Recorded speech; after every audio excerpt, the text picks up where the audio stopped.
Hello everyone, welcome back to the TCF Sport Podcast. My name is Ben, as ever, joined by my brother Stephen. How you doing? Good, thanks, self. Yeah, not too bad at all. I want to crack straight on into it. Actually, well, before I come to the main talking points, you made a comment when we were watching Wolves against Tottenham on Saturday night. All right, Carve. Sorry, there's a flying room. That's right. All right, Carve. Yeah. You made a comment when we were watching Tottenham against Wolves the other night. Don't ever compare. No, slight pause. When you watch it back, you have a slight pause. Vote now. Not like 5 seconds, have a laugh. Slight pause. Don't ever compare me to. This is the way I speak, in my opinion. When you watch it back, you're going to laugh. You know what, just for that, after comments that you made on Saturday night during Wolves against Tottenham, it reminds me of The Simpsons when Homer calls the NFL, he wants to place a bet, isn't it? Oh, yeah. Was it $2 a minute or something? Cincinnati. Yeah. Oh, yeah. Thanks for that. Lovely. Anyway. Should we start from the top? No, I quite like it. It's okay. All good. I will start the question that I wanted to ask, though. So, yeah, before we come to the main talking points, which will be dominated by West Ham because of the news about Graham Potter being sacked and replaced with Nuno, you made a comment during the Wolves-Tottenham game that we were watching on Saturday night about football not being as good as it used to be. Now, I know what your thoughts are around that. I know that you've always thought you were sleeping during that match. I didn't realise you heard that. Part of the first half, yeah, a little bit. Second half was all right, though, besides the last-minute equaliser. But I know your thoughts about football not being as good as it used to be. What I wanted to ask, though, for you, what is the best era of football that you've watched? So I imagine it will either be obviously 90s, noughties, 10s or 20s from what you've seen. What is the best era? It'll be the noughties and the 10s, because the 90s, I only really remember the last couple of years. Yeah, noughties and 10s. Even more competitive. Well, yeah. Could you argue more competitive? I don't know, just more entertaining, less systematic, more flair, more variation, more allowing players to just play football. I think Mikel Owen made the comment saying most of them are just athletes these days. Well, I think that's been general perception for quite a few years from a lot of fans, a lot of pundits alike. Not to say that it's true and accurate, everyone's entitled to their own opinion and whatever else, but yeah.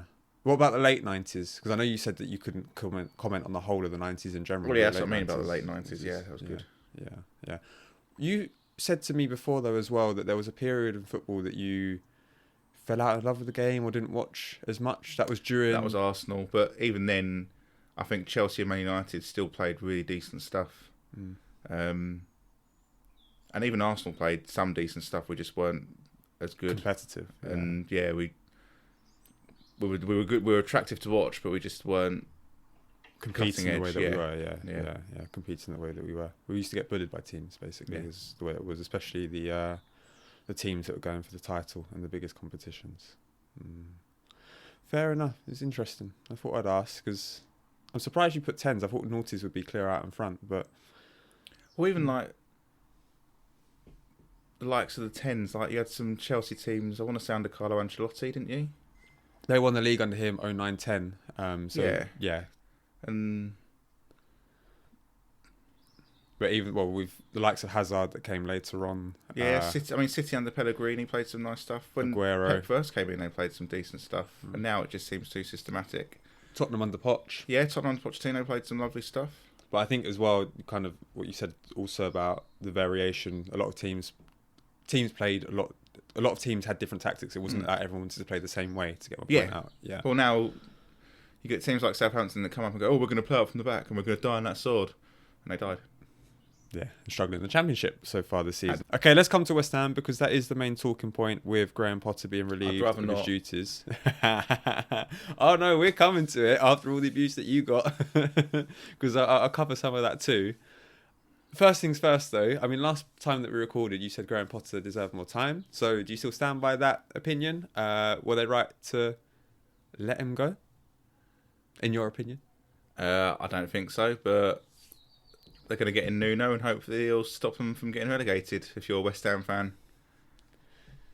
Do you think he will? Yeah, he's got a great chance, to be fair, because not Postecoglou's at Forest, so that's one space down. He's got a great chance. Yeah. I mean, from my side of things, it wasn't. I don't think it came to a surprise to anybody. The timing of the sacking kind of summed up the way that West Ham are being run at the moment. So I know there were all the rumours after West Ham lost against Palace last weekend that they were already sounding out other managers. But to leave Potter in place for his media press conference duties on Friday, for which he said, conversations with the board, he thought he had the board's back in after, and I quote, positive talks, and then to sack him less than 24 hours later. Bit strange, but at least they've got Nuno in charge for Monday night. That's what he's telling the cameras. But you don't know if behind closed doors they've said to him, you need to do the media stuff, and then you've gone after that. Potentially, yeah. I guess it all... Because that's what I'd do. If I was told to do the media stuff, I'd be like, they told me I'm staying. Yeah. They run this club really well. What, a bit like Postecoglou with the third season? Yeah, thing. But he already knew he was going to be sacked before the final. It's a bit like this, isn't it, going... That cannot be your thumbnail. Don't worry. As long as I'm allowed to leave it in, I won't put it as my thumbnail. That's fine. It's your podcast. Our podcast. I'll always say it's our podcast. Yeah, potentially. I mean, I guess it depended on conversations with Nuno, how that was progressing. If they needed to hammer out contract talks, and that's the reason why they delayed making the announcement until Saturday. Maybe. It is poor though, isn't it? If we take from the outside looking in and everything, verbatim, that he was under the belief that he'd still be in charge on Monday, it is poor letting him do all that media stuff. Yeah. Because it makes him look a bit silly, doesn't it? It makes the club look silly also. Yeah. It's just timing is... And it is poorly run, but you've got... I've said it before to you off a podcast. It's Brady and Sullivan, isn't it? It used to be Brady, Gold and Sullivan, but obviously he passed away. But look at Birmingham in the... I want to say the early to mid-2000s. Yeah. They were there, and the Birmingham fans kicked off about how that club was being run under them for a little while. The differences with West Ham is, I want to say these two of them are West Ham fans. Yeah. So, but I mean, because that is the gripe. There was a protest before the Palace game last Saturday about decisions made by the ownership. Now, West Ham fans naturally will be a lot more knowledgeable about all the facets that go behind that. But I mean, the worst decision that they've probably made in recent years is leaving Upton Park, as I knew it, the Boleyn ground, for the London Stadium. The what ground? The Boleyn ground. I always knew it as Upton. Boleyn, yeah. Whatever. I thought you said Bling. No. The Bling ground. No. I always knew it as Upton Park, but for some reason, it seemed like after they moved, or as they were moving, people started referencing and calling it as the Boleyn ground. Yeah. Yeah. Yeah, I guess both accurate, but yeah, I mean, the point it's making, perhaps it was just for increased revenue, but they left a purpose-built football stadium that was quite a tough place to go, whether West Ham are performing well or not, for a purpose-built Olympic track, a solar stadium that fans have to walk through a shopping centre to get to. There is no atmosphere there.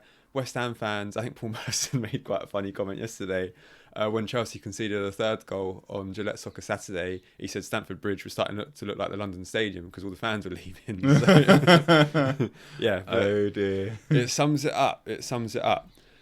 Before we come to some of your comments that you said previously about David Moyes, because there was just a little bit of abuse that you got, just a little bit of abuse that I'll delve into. I got abused on social media? Yeah, par for the course. Oh, no. Oh, Wolves fans like you, actually, for saying that they don't start playing until November, and then once they're safe, they stop playing again. They said that was bang on. It's good. That's why I hope Wolves stay up and you go down, West Ham. Give me that clickbait. Give me that clickbait. Honestly, someone's going to be actually triggered by that and go, let's find him. Yeah. It's a joke. I don't care if you stay up or go down. Either team. Yeah, it's game of football at the end of the day, isn't it? Just fun to talk about it. In actual fact, I'm an Arsenal fan, and like if they win the league, it'll be great. They've won the league, but I didn't do it. I just followed the team. Fair enough. For somebody that is, as much as I was alive when we won the league, I don't actually remember it. I'm a bit more excited about it, or at least I would have been 2 or 3 seasons ago when we were playing better football. Yeah. Unfortunately, it's not going to happen now until you're almost in your 40s, which is really sad, isn't it? Like, it happened for me in my teenage years. The worst thing, I love how it's taken us 10 minutes to divert to Arsenal, but we're there and we're going strong. The worst thing was at school. I mean, when are we starting that Arsenal podcast? Sometime in the next few weeks. Yeah. Welcome to Goonaland. There we go. When you were at school, I imagine you would have had Arsenal competing at the top. Not an embarrassment, basically. I was there towards, when I was at school between 2010 and 2015. It wasn't the best time. You had the 8-2. the banter years, yeah. I did have a 6-0 though. When we got done 6-0 at Old Trafford. Was it 6-0 or 6-1? Or maybe it was 6-1. Yeah. Not that it makes a difference. I can't even remember. Yeah. Whoa, that one goal. Bit of prize. I used to go to school and get ripped to absolute shreds. But at least you stood by it. Now I'm seeing kids who support City and Barcelona and Real Madrid. But you didn't have any choice but to stick by it, because once you pick your football team, often handed down to you from those above, that's it. You can't change, and rightfully so.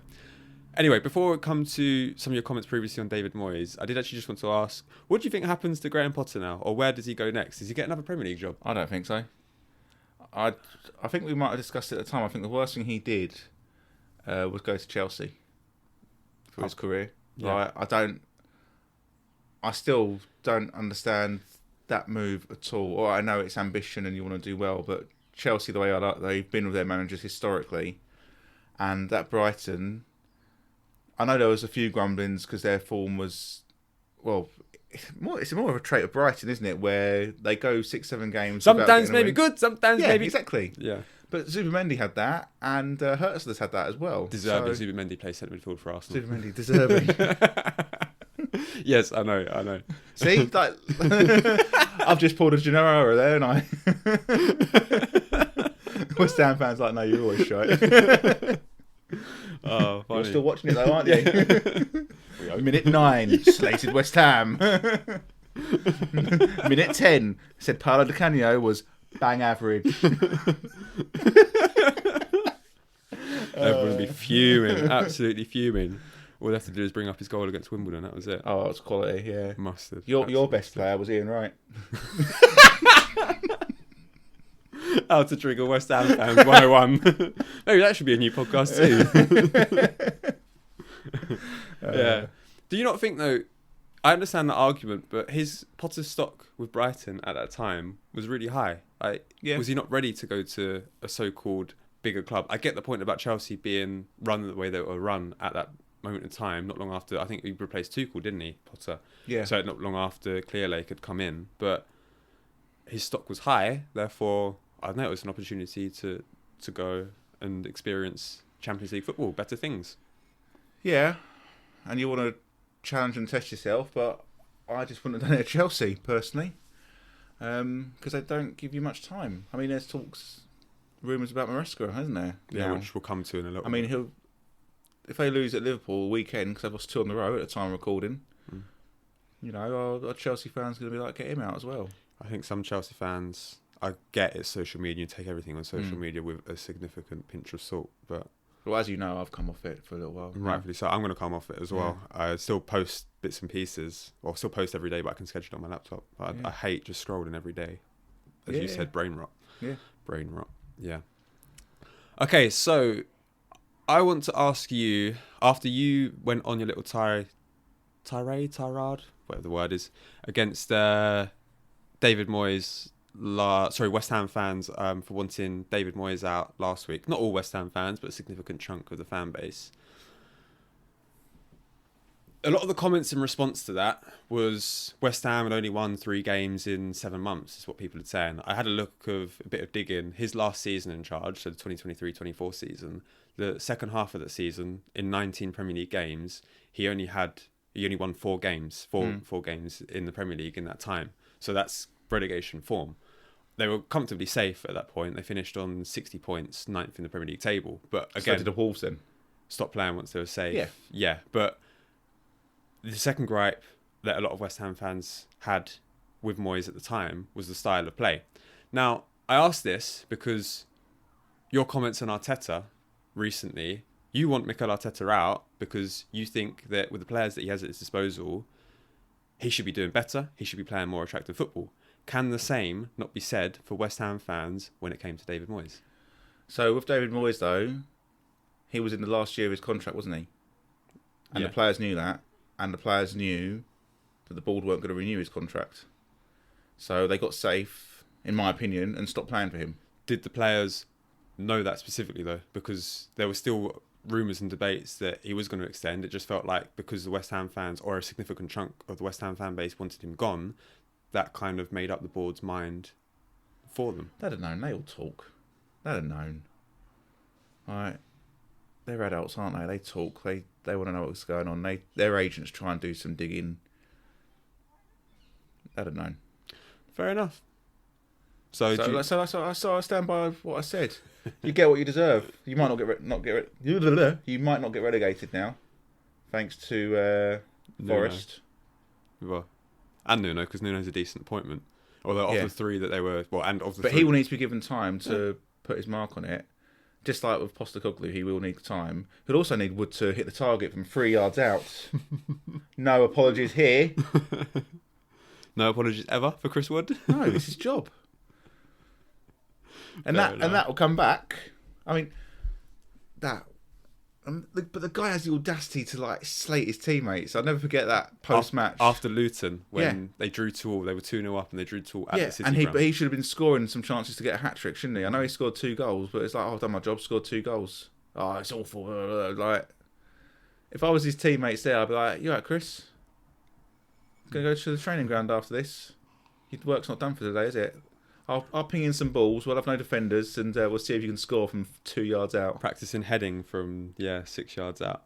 To be fair, all he's got to do is head the ball back where it came from there. Yeah, I know. But I mean, I've got. I have to do it this way because of the camera. I've got this part of the goal that I could aim for. Or I've got this part of the goal that I could aim for. What are you going for? Just none of the goal. I went wide this side. As somebody pointed out to me when we had conversations about Chris Wood last season, his record everywhere, bar at Newcastle when he really struggled, is a solid Premier League striker. Solid Premier League striker, please. Get your glasses out and we'll run through the stats. Jermaine Defoe is a solid Premier League striker. Jermaine Defoe is a good Premier League striker. Yeah, Jermaine Defoe is a good Premier League striker, yeah. Was a good Premier League striker. Yeah, very good. He scored 150 odd goals, did he not? He's top 15 Premier League goal scorers. I don't know, I don't care about stats. I just care about the way they make me feel when I'm watching them. Get me on the edge of my seat. All right, Randy. Ghost! I really enjoyed that strike. Funny. Right, that's enough about West Ham. Are you sure? I mean, I can do some more clickbait. I mean... No, I did. Just funny enough you say about clickbait though. It's amazing what flies on social media and what sells on social media, because having posted various clips for a significant amount of time now, even the one that I put out the other day about us talking about Newcastle's Carabao Cup win, how they celebrated afterwards, I was had no issues with the way it celebrated. I know you were being a bit sarcastic and jokey, but had a couple of issues that you said while still giving them credit. But what did everyone focus on? The negativity. That is social media. Your opinion about West Ham, immediately, that does so much better than clips where we have rational viewpoints or non-clickbaity viewpoints. But I think that's society as well, in a nutshell, isn't it? You and I could do something 100 times, and 99 times we could do it perfectly. The one time we do it wrong, that's what everyone will pick up on. Yeah, and what everyone will criticise, etc., etc. Is that just the psychology, though, that people love seeing other people fail, or people love seeing it's just human nature, divisiveness? Isn't it? Yeah, just human nature. Instead of helping, we'll point and laugh or whatever. Okay, fine. So speaking of, I don't know if you've got later on though, because there was that Man United fan talking about when we discussed their celebrations against Burnley, and because I commented it on YouTube, because I am still on YouTube, basically saying, I noticed you boys didn't mention how Newcastle celebrated against Wolves like they won the World Cup. We are massive, etc., etc. So to clarify, I did comment to you, but number one, at the time of recording, Newcastle hadn't even played Wolves. Number 2, yes, you are a massive club, but that still doesn't stop you being shite for the last 5 years. So, you know. Longer than that. Well, I was in the league in 2013. I'm being genuine, yeah, but they have won a Europa League, or whatever you want to call it, and an FA Cup and a League Cup, haven't they? So they've won more than Arsenal in the last few years, but you're still just rubbish, aren't you? So, and don't take it personally. The celebrations against Burnley were embarrassing. And I didn't see the celebrations against Wolves because match day they didn't show it. So maybe they did over-celebrate. But we're not mentioning it just because you're Man United and you're massive. Everyone could say that, couldn't they? Liverpool could say it if we mentioned it. And I was thinking about the Liverpool years of the late 90s, early 2000s, where they were nowhere. If we'd had social media then and we was talking about how poor they were and all that sort of thing, that's probably what Liverpool fans would be saying. We're massive, we're in your heads, blah, blah, blah. No, just a talking point and just a bit embarrassing, really. Perception. But at least Bruno scored his penalty that day. 50% of the time, he scores every time. 30% of the time, isn't it? I don't know. But he's taken 3 this season in the Premier League and missed 2. Fulham, where we didn't see it. The one against Brentford. Yeah, but his new routine, the referee was supposed to barge into him. So it's not his fault. I mean, these refs need to get their heads tested, don't they? Upon review. Upon review, no goal for Fulham. That's what it is. Oh my goodness, yeah. Right. We have spoken briefly about Arsenal already, but I just wanted to ask, again, in line with what you said about Mikel Arteta last episode, in which you were quite critical, what for you is Arsenal's best 11? What would be your starting 11? I'd go with Kepa in goal. What, who JFK's a better shot stopper then? Is that what that is? TikTok comment. Chelsea fan, yeah, quality. Yeah.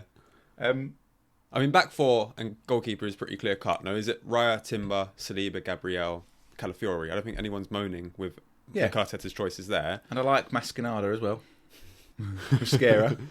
Yeah, he's come in and done really well, hasn't he? Yeah, I thought it was unlucky to lose his place to Saliba for City, considering how well he's done, but c'est la vie. Yeah. Then it would be Zubimendi, Rice and Odegaard. I'd have Eze on the left, Saka on the right.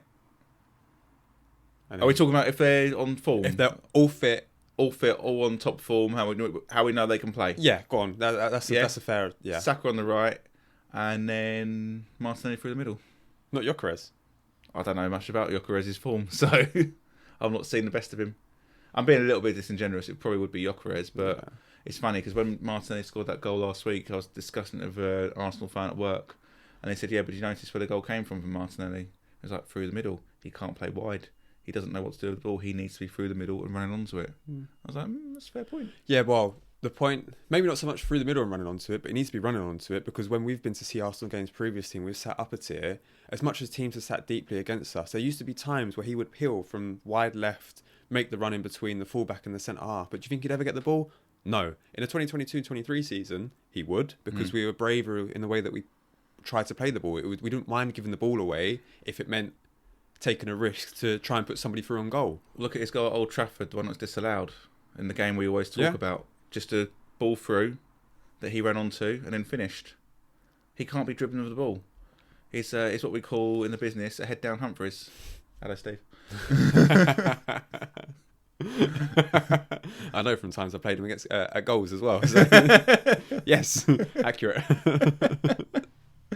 He's like, I'm not going to do any work on your place now. No, I'm joking. No, but talking of him, I was speaking to him the other day, and he was like, this is another Arsenal fan, by the way, people. I was like, did you watch the game against Port Vale? I said, no, I didn't. I was busy during the week. He's like, we scored the first goal, and then we just seemed to just control the ball and try and dictate play and not really do anything. So it was boring. Yeah. I was like, yeah, Arsenal are boring to watch. At the moment, yeah. Like, we're not entertaining at all, and the ticket prices are extortionate. Why are we going to Palace in a couple of weeks' time? Well, no, I'm quite happy to go, but it does make me, all the criticism that you've given Arteta, which is fair enough, its opinions are opinions. Are you sure you want to come? I'm looking forward to seeing that Palace team, to be fair. We might still be unbeaten at that point. Yeah. They might be. Yeah. Palace to win the league unbeaten. Come on, you EGLES. I know it's only 6 games in, but my prediction at the start of the season to have them 5th wasn't Not looking too bad at the moment, is it? Look at the big brain on Brian. Give me your glasses. You need the really big ones that Peter Griffin wears. Okay, as a follow-up question, based on players' form, injuries at the moment, I know Ødegaard's injured, but Saka and Madueke, would you be starting Madueke over Saka if both were fit? I would be, yeah. Based on how he started? Yeah. I know after United absolutely slated him, but he prefers that right position. It's just a shame he got injured. Apparently that's why he was pulled at half-time. Yeah. Well, he's out for 8 weeks, isn't it? So that's another thing, the injuries as well this season. It's not just Arsenal, but obviously we know a little bit more about Arsenal because we follow them. Who's that now? Havertz, Saliba, I know has come back. Ødegaard's got injured twice. Saka, now Madueke. Who else? Well, you've got Jesus, who's been out long term, but I know there's a cruciate from January. There were a couple of others because I only saw it the other day that there were 8 players. I mean, Saka had been injured. I can't remember if you already mentioned him. But he got injured against Leeds. Yeah. But you look at other clubs and players as well, as you say. I mean, Cole Palmer he's been injured twice this season, but have they rushed him back? But this is what happens when you play a summer tournament too, because I know Arsenal didn't play in it, but Chelsea and City played in it, and Chelsea are already starting to feel the effects of that, or at least Cole Palmer is starting to feel the effects of that. Well, that'll be Maresca's excuse, won't it? Which should probably also be a saving grace, the fact that he won that tournament, even though whatever we think about the tournament, it depends, it's still tough because to win. Even some Chelsea fans I speak to go, that's a nothing tournament, we don't care. Yeah. And then there's some Chelsea fans that go, we've got bragging rights for the next 4 years. Have you? Perception, innit? But what if you get relegated to the Championship? You're the World Cup champions. Okay. Does that mean they're still playing the next Club World Cup? Enjoy Stoke away. That might be coming up. Does that mean they're still playing the Club World Cup for next tournament if they win it? I don't even know. They must do as holders, surely. You would have thought so, but for European teams, you qualify via the Champions League. But surely they must have a space for the holders, because you can't not have the holders in it now, can you? No. Based on how large the tournament is. Unless they scrap it in 4 years' time and go back to the one tournament every year with just the winners of the equivalent Champions League competitions. Who knows? Well, remains to be seen, doesn't it? And second one on Arsenal, Ødegaard, Nwaneri or Eze. Who would you be starting centrally? Again, I know Ødegaard's not fit, but those are 3 players that you could play in that central position. If we was playing someone out on the left instead of Eze? Yeah, if we're playing somebody out. Probably Eze, sorry. Do you think... Okay, so even if we were or weren't playing somebody out on the left, do you think Eze should be playing out on the left, or do you think he should be playing centrally? What I like about Eze is he can play on the left or centrally. I know his assist came from central, didn't it? But I don't mind. I just think Eze should be on the pitch. Yeah, I think all Arsenal fans agree with that. I mean, it's funny, Jimmy the Gregs the other day commenting on one of the Arsenal clips that I put out saying that Eze should be starting centrally. The issue I have with him playing out left, obviously I always want him on the pitch, and if he has to play out there, then he needs to play out there.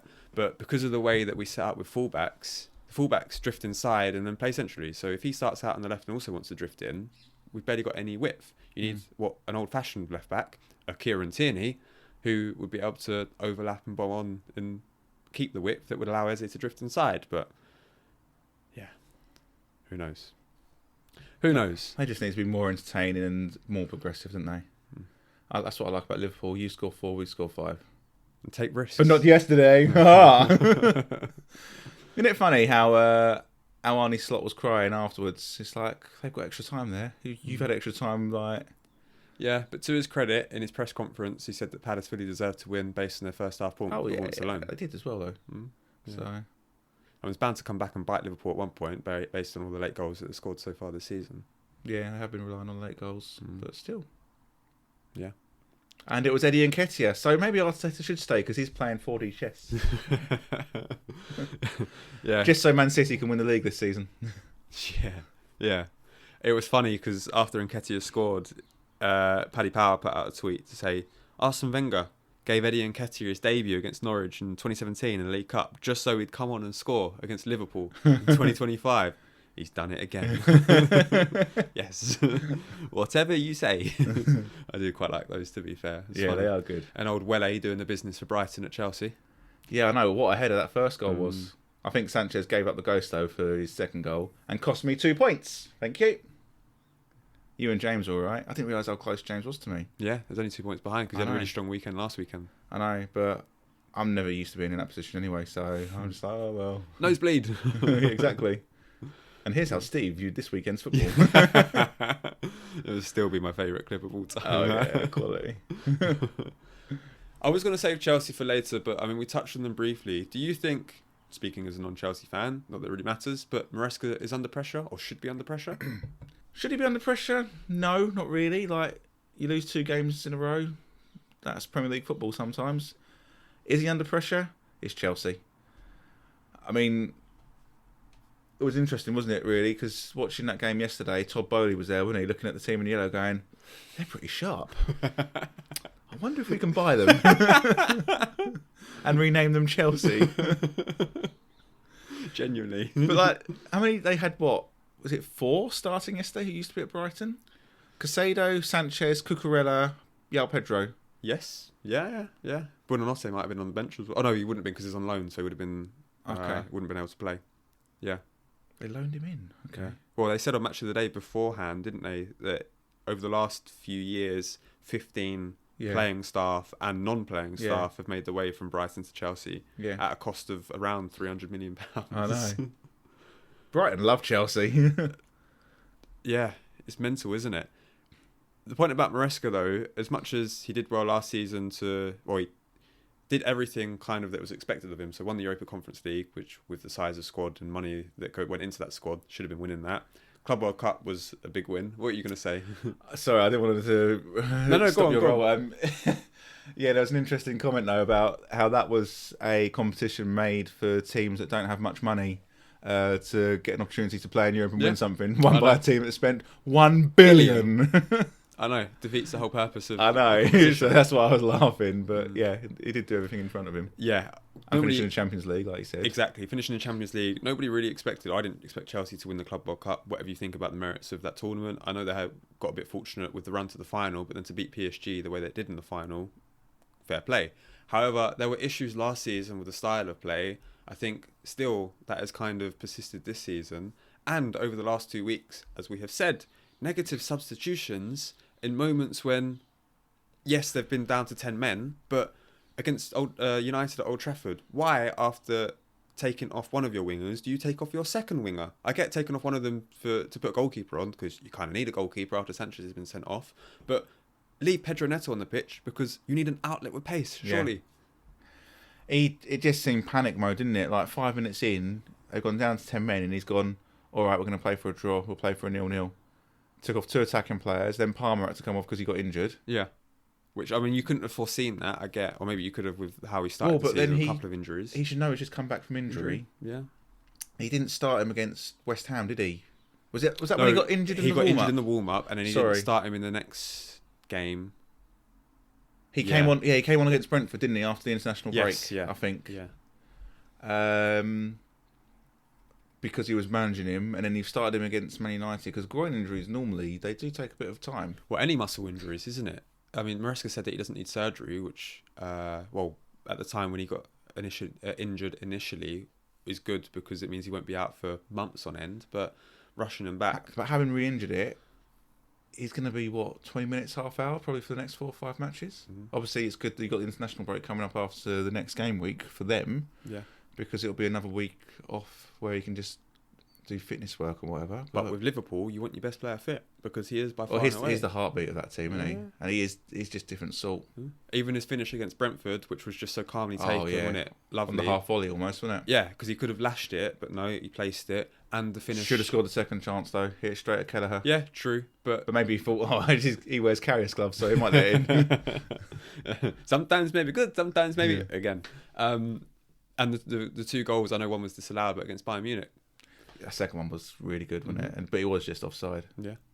Oozes class, as you say. Made him fit. Talking of a Bayern Munich player, I want to talk about Harry Kane briefly, because I don't know if you saw the other night that he brought up 100 goals for Bayern Munich already. Yeah. 100 goals in 104 games, beating Ronaldo's and Haaland's records of 100 goals in 105 games. So he got to the 100-goal mark even quicker than both of those. Yeah, in the lesser league. Come at me, Germany. Not just West Ham fans. So, clearly, based on that comment, you don't think he's world-class yet? Did he score that second penalty against France? He didn't score the second penalty. Has it come down from the atmosphere yet? Is it still floating up there with Jaap Stams and Bruno Fernandes? Probably, yeah. Yes, there you go. There's my answer. Do you appreciate his passing range and ability, though? Yeah. Yeah, but he's a striker. He's supposed to score goals. He does score goals. 100 goals in 4 games. Yeah, no, don't get me wrong. He's done really well and is prolific in that sense. He's the Erling Haaland for the Bundesliga.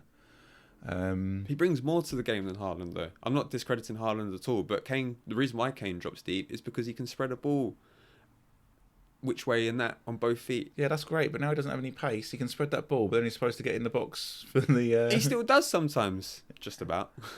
100 goals says he does. No, it's good. I think my favourite goal of his last season is when he managed to kick it back for himself to head it in. You know the badge for the Bundesliga? Yeah, the touch. I call it the Bergkamp thing. Yeah. He did that, didn't he? Oh yeah, and then headed it in, controlled it to himself, then headed it in. I thought that's what you were referencing because the touch was really good. Yeah, and then a little ding because it took the keeper out of the game too. Yeah. So no, well done, Harry. Have you seen Spurs have been linked with him because he's got a buyout clause that reduces as his contract gets closer and closer? But whilst that's closer and closer, not the German player closer. Whilst he gets closer and closer to closer. Yeah, exactly. But I don't know why you'd get rid of him when he's scoring so many goals, and I don't think that's accept any sort of offer. Or he'd go back. Why would you go back when you're winning things? Why go back to Spurs when they've not got hope of winning anything? Well, the whole point of why he left Tottenham was to go and win things for Bayern Munich and win big things. I know you expect them to win the Bundesliga every year, but they will naturally. That team compete for... Didn't win it the first season he was there, though. Didn't win it for the first season, no, because everyone was going on about Harry Kane curse. Didn't win any trophy in his first season there. But, I mean, they should run away with it this season. And they'll be in and around the latter stage of the Champions League because they always are, because they're a very good team, very strong team. They've got very good players. Speaking of Bayern Munich, have you seen Eric Dyer's gone to Monaco? I have seen Eric Dyer's gone I couldn't believe that when I saw their team the other day. I was like, Dyer? Oh. Yeah, he's club captain, I think, or... At least he was captain for one of the games that I saw. Might not be club captain. Pogba's at Monaco too, because he's come back from his drugs ban. His ban, yeah. Yeah. Do you think Kane's better than Rooney? Or Kane is better than Rooney was? No, I think he's a more prolific goal scorer, but I wouldn't say he's a better player. Yeah, I only asked that because Rooney was talking about both of them the other day, and he argued that perhaps he is, although he said that the one thing that he has over Kane was that he was a nastier player, both in terms of things that he would do on the pitch, but also just mentality as well. Because he argued that part of the reason why he thinks Kane stayed at Tottenham was because he didn't have that nasty streak in him. I mean, Rooney left Everton at what? 18? 18, it was 18. He burst onto the scene at 16, but then left at 18 and won everything that he did at Manchester United as a result. And he'd have also had other players around him, wouldn't he? Rooney, like that, like Roy Keane, Paul Scholes. Win at all costs, which came from Ferguson. So but it was you did it all by bloody cheating. There's a clip for you, Man United fans. Some of the comments on the clip that I put out about United's style of play yesterday. Somebody said counter-attack, and another person said they bought all the good players and took them away from other teams. I responded to say they also bought all the rest. And I was like, yeah, I agree with that. Grandad Ken said that many years ago when they signed a couple of players. Like, he's only signed him because he doesn't want so-and-so to get them. We used to say that about Chelsea, didn't we? They'd buy so many different players. Salah was a prime example. When they bought Salah, they bought him to try and take him away from Liverpool at the time they were interested in him. Well, I remember when Wenger was still there and he wanted to get Sean Wright-Phillips and he was fuming because Chelsea came in and bought him. And he was like, there's a transfer market and then there's Chelsea's transfer market because they'll just offer 10 million more. I don't care. So, but yeah. The way the football has gone, I'm afraid. Talking of Rooney and in England strikers, debate is a couple of weeks old now, but who was better at 18, Wayne Rooney or Michael Owen? Michael Owen. But who was better at 16? Probably Rooney because he was playing in the Premier League and Owen wasn't. But yeah, I've sent you that clip and of Owen when he first came through at 18 in the Premier League. Some of those finishes. The one that always gets me is Newcastle away with the outside of the foot. Foot. I fooked that up. Just thinking it. Yeah. When did he win his Ballon d'Or? No, I'm going to have a look. I think at 18 or 19. It was while he was at Liverpool, he said it on the Rio Ferdinand podcast recently, didn't he? You'll never get another teenager winning the Ballon d'Or. But then it was like when he won that actual award, I think it was like European. Yeah. He won it in 2001, which means he might have been early 20s. Yeah, he's now 45 and he was born in 79, so 21, 22? Just minus 24 from 45, 21. Yeah. Still. Well, I mean, we were susceptible to him as well, wasn't it? In the cup final that we should have won. Both breakaway goals, wasn't it? Yeah, I know, but we should have been 2-0 up. Yeah, I know. Stefan Hencho blocked the ball on the line with his arm. And the lino gave a goal kick saying that after Henry had rounded the goalkeeper, he kicked the ball wide. An argument for VAR there? An argument for just take off your Liverpool scarf. It's like who was the goalkeeper at Man United? Was it Roy Carroll when Spurs? Pedro Mendes awful. Scored from the centre circle. And it bounced off his chest and like... What I love about that, though, is Paul Scholes and Roy Keane were talking about that a couple of months ago now in terms of what's the worst decision you've ever seen. And they both said, at least Roy Carroll didn't make it obvious that the ball had gone over the line. He just carried on playing straight away. And, respect them for that. I mean, I didn't because it was a blatant goal, but... Yeah, I feel sorry for Pedro Mendes. Bloody cheating. Who scored some bangers, didn't he? 'Cause he went to Portsmouth as well and scored some bangers. Yeah, and he was the same player that then got absolutely poleaxed by Ben Thatcher. Yeah. That was a 50-50 challenge, that one. 50-50 challenge. What, up there with your elbow? Think it's nasty. Don't think it's a red card. Yeah, okay. A committed challenge. Yeah. Ball was there to be won. Up there. Yeah, whatever you say. Right, let's come to the last talking points. Not a great deal, to be fair, because I mean the main bits and pieces in the news was to do with West Ham, as well as the odd little bit of Arsenal that we always throw in there. But Wolves, good point against Tottenham. You still think they'll be okay? I think so, yeah. I think he's starting to get them to play a little bit. They showed signs yesterday against Spurs. A bit unlucky, 90th minute equaliser, but then a lovely finish from Paulinho as well, wasn't it? So, but they got a platform to kick on from, haven't they? Yeah, and they got decent once everyone's fit. They need Shan Larson fit and firing playing because I know he had a few injuries and needs to build up a bit of fitness. But they got a couple of decent players there. It's just if they can gel and just finding their feet. And they've now got Forest who are going to be rubbish for a few weeks. So there's a target there. Yeah. It is interesting, though, isn't it, that it is so tight and compact down towards, throughout most of the Premier League table. It's good, isn't it? Like, compared to the last couple of seasons where those that have come up, like, it's fantastic. Sunderland, it's too early. I hate the league table where it's like, they're in the top four, this, that, and the other. But Sunderland have got more points than City at the moment. Yeah, and they've already won more games this season than Southampton did throughout the whole of last season. Yeah, I know. So... Sorry, Derby.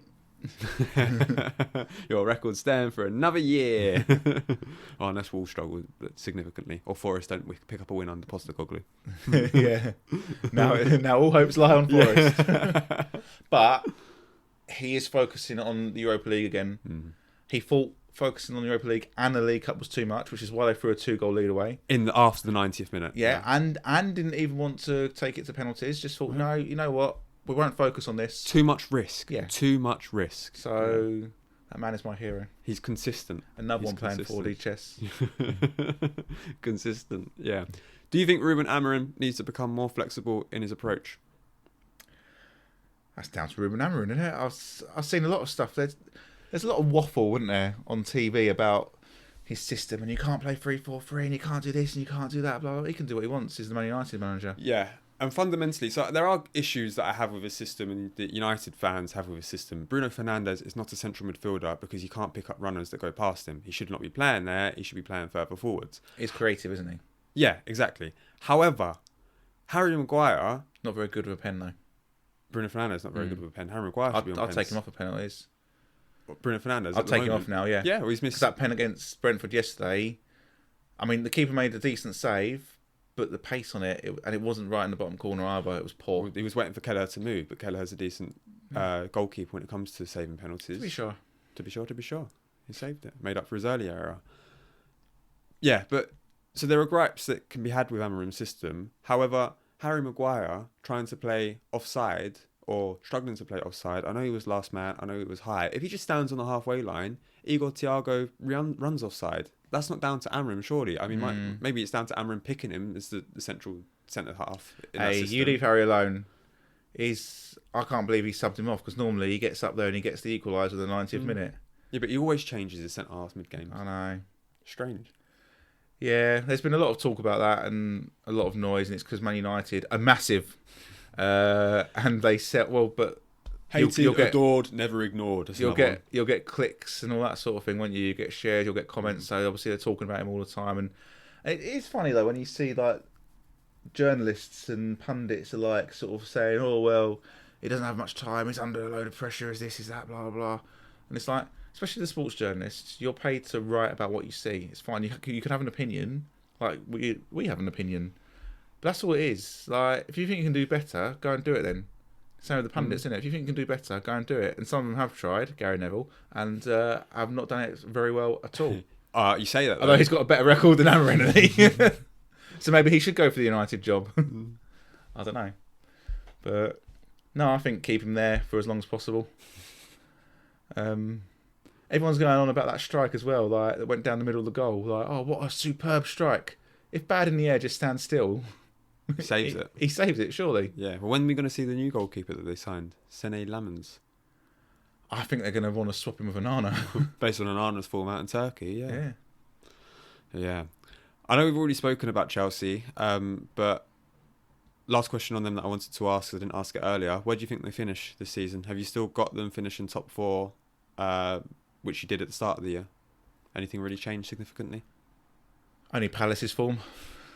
No, I think they'll probably still be top 4.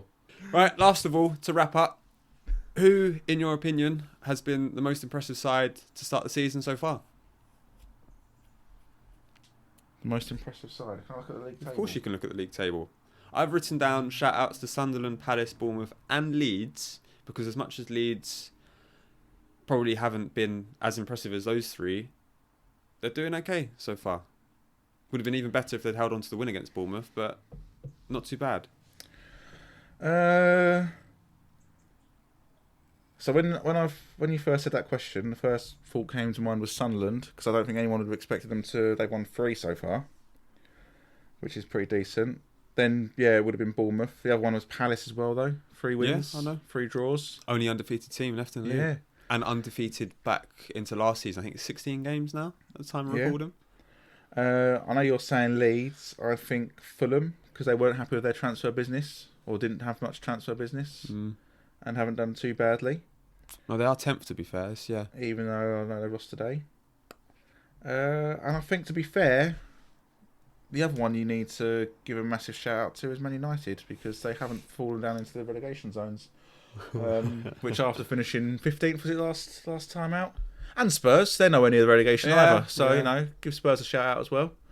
So Spurs look more solid now, don't they, though? They do look more under Thomas Frank. Struggled a little bit at home. Obviously, lost against Bournemouth, who are a decent side, but I don't think any of us got outplayed as well, though, didn't they? Yes, of course. It was only 1-0, but Bournemouth should have put that game to bed. And against Wolves, as much as Tottenham were the better team in the first half, second half, Wolves had a couple of chances to make it 2-0. If they do, kills the game off. Still credit Tottenham for coming back to equalise. But they didn't really create much in the second half either. Other than the goal, I can't really recall a shot on target for the second half. The first half, you had the good save from Johnston, didn't you? Yes, yeah.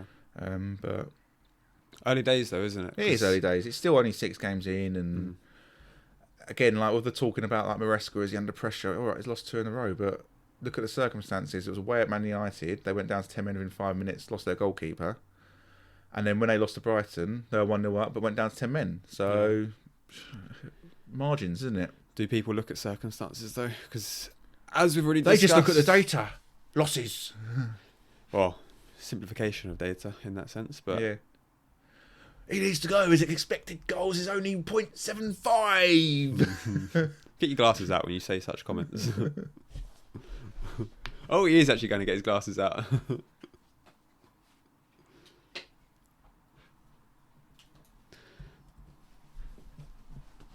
Oh, I can see you now. What have you got to say? I wonder who I was talking to. What insights have you got over there, sir? Well, Michael Oliver once gave a penalty to Anthony Knockaert, which was the worst decision ever. Oh, really? Yes. Yes. Well, I've only got one word to say back to you in response.